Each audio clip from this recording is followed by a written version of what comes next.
Hello बच्चों, स्वागत है आपका हमारे यूट्यूब चैनल ज्ञान गंगा चाणक्य स्टडी पर। तो आज हम साइंस पढ़ लेते हैं मित्रों। और साइंस में हमारे कई सारे टॉपिक हो चुके हैं मित्रों, और ये इम्पोर्टेंट टॉपिक की सीरीज चल रही है। आपको पता होगा, आज हम धातु और अधातु के दो इम्पोर्टेंट क्वेश्चन पढ़ने वाले हैं मित्रों। और आप ध्यान से समझेंगे तो आपको एकदम समझ में आ जाएगा। क्या है, आप ध्यान से समझेंगे तो आपको एकदम समझ में आ जाएगा। और ये वीडियो ज्यादा लंबी नहीं होने वाली है, ज्यादा से ज्यादा 20 मिनट की हो जाए, इतना ही होगा, इससे अधिक नहीं होगी। और आज हम दो टॉपिक को पढ़ेंगे। क्या करेंगे, दो टॉपिक से तीन पढ़ सकते हैं मित्रों, फिर आगे जानेंगे। ठीक है, तो आज दो टॉपिक पढ़ ले रहे हैं। कौन कौन से? निस्तापन और भर्जन। तो समय ना गंवाते हुए हम पहले भर्जन को पढ़ लेते, फिर निस्तापन को पढ़ेंगे। देखेंगे मित्रों क्या होता है। वर्जन इंपॉर्टेंट टॉपिक रहेंगे मित्रों ये। वर्जन क्या होता है? वर्जन ये इंपॉर्टेंट है मित्रों। इसे आप जिंदा इंपॉर्टेंट मान सकते हैं। क्या मान सकते हैं? जिंदा इंपॉर्टेंट मान सकते हैं। क्या होता है वर्जन? लिखेंगे, सल्फाइड अयस्कों को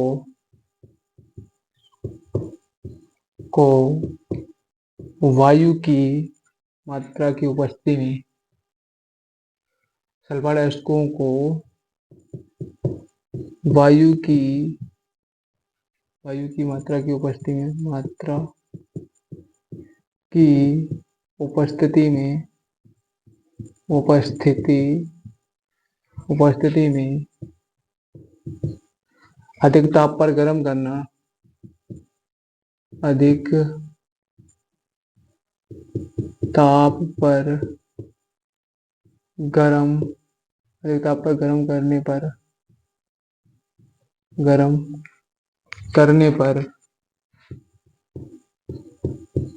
करने पर यह ऑक्साइड में परिवर्तित हो जाते हैं। करने पर यह यह ऑक्साइड ऑक्साइडों में परिवर्तित हो जाते हैं परिवर्तित हो जाते हैं। इस प्रक्रिया को इस प्रक्रिया को क्या कहते हैं?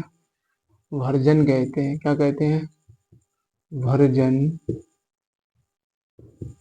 कहते हैं। क्या कहते हैं मित्रों? भर्जन कहते हैं। इस प्रक्रिया को क्या कहते हैं? भर्जन कहते हैं। इसके उदाहरण क्या है? 2ZnO प्लस के 2ZnS होगा मित्रों, प्लस के 3O2। साइन ऑफ रिएक्शन क्या हो जाएगा? ये क्या है? हमारा जिंक सल्फेट है, और एक ये क्या है? ऑक्सीजन के 6 अणु हैं। क्या है? 6 अणु। तो क्या हो जाएगा, देखेंगे क्या बन जाएगा कि इसके साथ में SO2 निकल जाएगा बाहर। तो जो बचा है वही बन जाएगा हमारा क्या?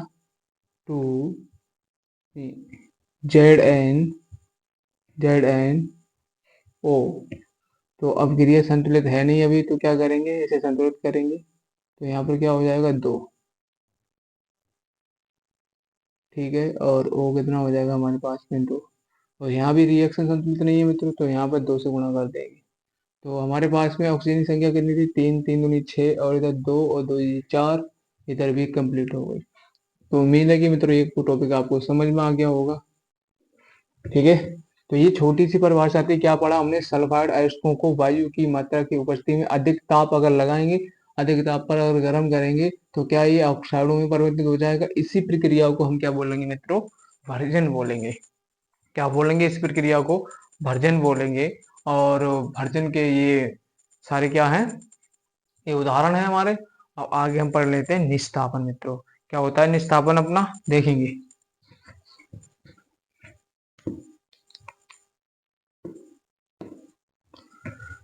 निस्तापन ये भी इम्पोर्टेंट है टॉपिक। निस्तापन मित्रों, निस्तापन ये क्या होता है? कार्बोनेट एसिड को लिखेंगे इसमें मित्रों,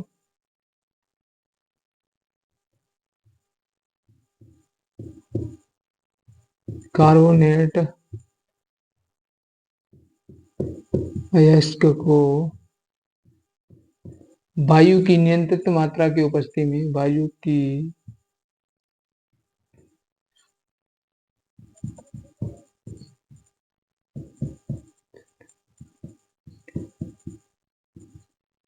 नियंत्रित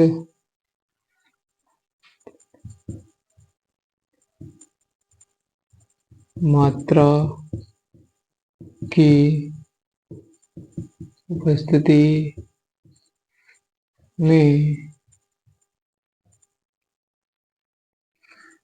कार्बोनेट एसिड को वायु की नियंत्रित मात्रा की उपस्थिति में गर्म करने पर यह ऑक्साइडों ऑक्साइडों में ऑक्साइडों में परिवर्तित हो जाते हैं, परिवर्तित परिवर्तित परिवर्तित हो जाते हैं, परिवर्तित हो जाते हैं। इस प्रक्रिया को इस प्रक्रिया को निस्तापन कहते हैं। क्या कहते हैं? निस्तापन कहते हैं। क्या लिखा मित्रों? कार्बोनेट एसिड को वायु की नियंत्रित मात्रा की उपस्थिति में गर्म करने पर यह ऑक्साइडों में परिवर्तित हो जाते हैं। इस प्रक्रिया को निस्तापन कहते हैं मित्रों। क्या कहते हैं? निस्तापन कहते हैं। इसके उदाहरण क्या हो जाएंगे? जैसे ZnCO3, क्या हो जाएगा? ZnCO3, तो क्या बचेंगे हमारे पास में? ZnO बचेगा यहाँ पर और CO2 अलग हो जाएगा। ये इसका उदाहरण है मित्रों। क्या है? उदाहरण है। उम्मीद है आपको ये टॉपिक समझ में आ रहे होंगे। क्या लिखना है? कार्बोनेट एसिड को वायु की नियंत्रित मात्रा की उपस्थिति में ये इसे अगर गर्म किया जाता है तो क्या ये ऑक्साइडों में परिवर्तित हो जाता है। इस प्रक्रिया को क्या बोलते हैं? हम निस्तापन बोलते हैं। इंपॉर्टेंट टॉपिक है मित्रों, पर हमने शॉर्ट में कराए हैं। आपको यही लिख के आने हैं और आपको नंबर अच्छे खासे मिल जाएंगे। यहाँ तक आप स्क्रीनशॉट लें, फिर आगे हम पढ़ते हैं इससे बाद में हम पढ़ेंगे कि हमारा संक्षारण क्या होता है मित्रों। ले हाँ से स्क्रीन।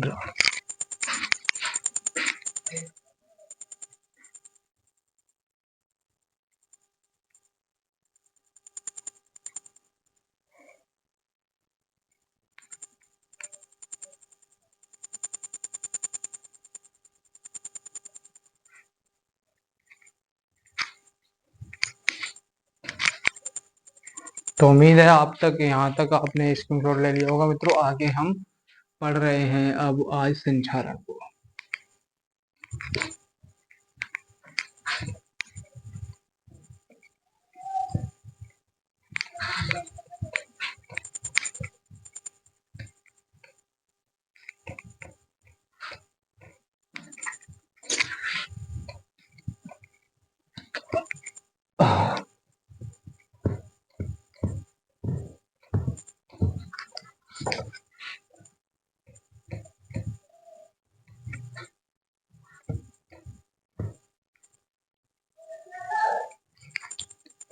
क्या पढ़ना है मित्रों? अब हमारे लिए अब हमें पढ़ना है संक्षारण।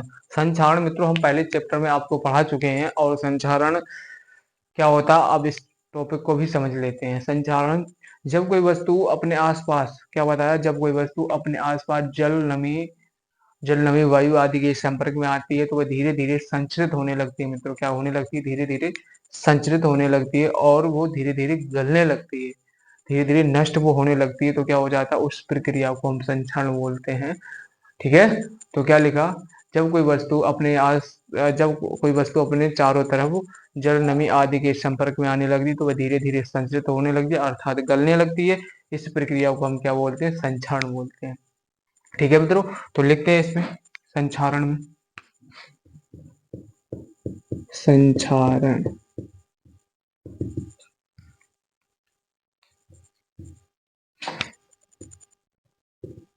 जब कोई वस्तु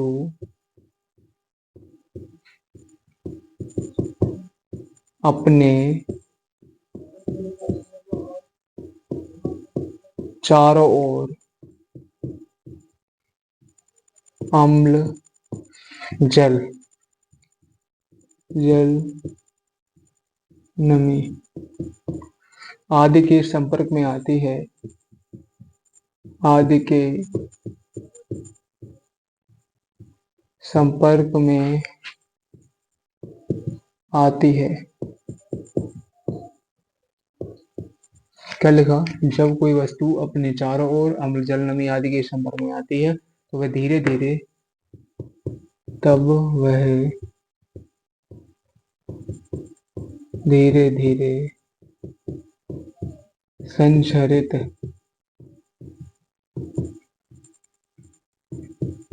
होने लगती है। क्या होती है? धीरे धीरे संचरित होने लगती है, अर्थात अर्थात गलने लगती है। इस प्रक्रिया को इस प्रक्रिया को संक्षारण कहते हैं। क्या कहते हैं? इस प्रक्रिया को संक्षारण कहते हैं। क्या लिखा मित्रों हमने कि जब कोई वस्तु अपने चारों तरफ अम्ल, जल, नमी आदि के संपर्क में आती है तो वह धीरे धीरे संचरित होने लगती है, अर्थात गलने लगती है। इस प्रक्रिया को, इस प्रोसेस को मित्रों क्या बोलेंगे हम? संक्षारण कहते हैं। क्या कहते हैं? संक्षारण कहते हैं मित्रों। अब इसको हम कैसे बचा सकते हैं मित्रों? इसके उपाय भी बताए गए हैं कुछ, तो उसके उपाय को समझेंगे।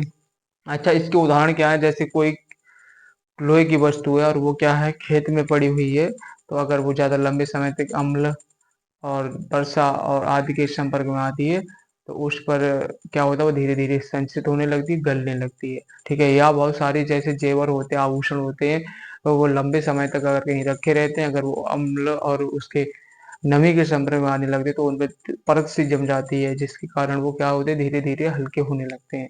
इस प्रोसेस को क्या बोलेंगे मित्रों? संक्षारण बोलेंगे। कोई वस्तु है अगर वो संचरित होती है तो वो गलेगी, धीरे धीरे नष्ट होने लगी और एक ऐसा समय आ गया कि वो बिल्कुल नष्ट हो जाएगी मित्रों। तो इसको कैसे बचा सकते हैं? जैसे हमारे घरों पर क्या किवाड़े अगर लोहे की मतलब लोहे के गेट चढ़े हुए हैं, तो क्या अगर वो लंबे समय तक अगर वर्षा में खुले रहेंगे और उन पर बारिश होने लगी तो क्या धीरे धीरे संचित होने लगे, गलने लगे, टूट जाएंगे, नष्ट हो जाएंगे। इनको बचाने के उपाय क्या हैं? उपायों को हम जानेंगे मित्रों। तो हेडिंग लगाते हैं, संक्षारण से बचाने के उपाय।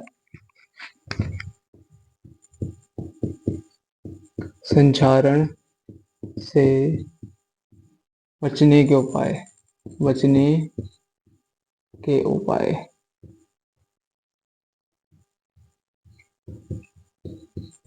क्या हो जाएंगे मित्रों संक्षारण से बचने के उपाय?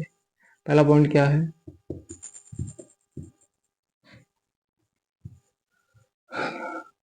लोहे की वस्तु पर क्या करते हैं हम? लोहे की वस्तुओं पर पेंट करते हैं। क्या करते हैं? करके पेंट करके उन्हें बचाया जा सकता है। उन्हें बचाया जा सकता है। पेंट करके उन्हें बचाया जा सकता है। दूसरा क्या है? तेल या ग्रीस लगाकर संक्षारण से बचा सकते हैं। संक्षारण से बचा सकते हैं। नंबर 3 क्या हो जाएगा मित्रों? नंबर 3 हमारा हो जाएगा धातुओं की परत चढ़ाकर। धातुओं की परत चढ़ाकर धातुओं की परत चढ़ाकर संक्षारण से बचा सकते हैं। संक्षारण से बचा बचा सकते, क्या कर सकते हैं, संचारण से हम बचा सकते हैं। पॉइंट नंबर 4 क्या हो जाएगा मित्रों, विद्युत का लेपन करके या विद्युत प्रवाहित करने पर, विद्युत प्रवाहित करने पर संचारण से बचा सकते हैं, बचा सकते सकते हैं। तो उम्मीद है मित्रों कि आपको ये टॉपिक क्लियर हुए होंगे, और फिर हम मिलते हैं अगली नेक्स्ट वीडियो में एक अच्छे टॉपिक के साथ में और बोर्ड में आने वाले टॉपिक के साथ में। तब तक के लिए जय हिंद, जय भारतवर्ष, वंदे मातरम।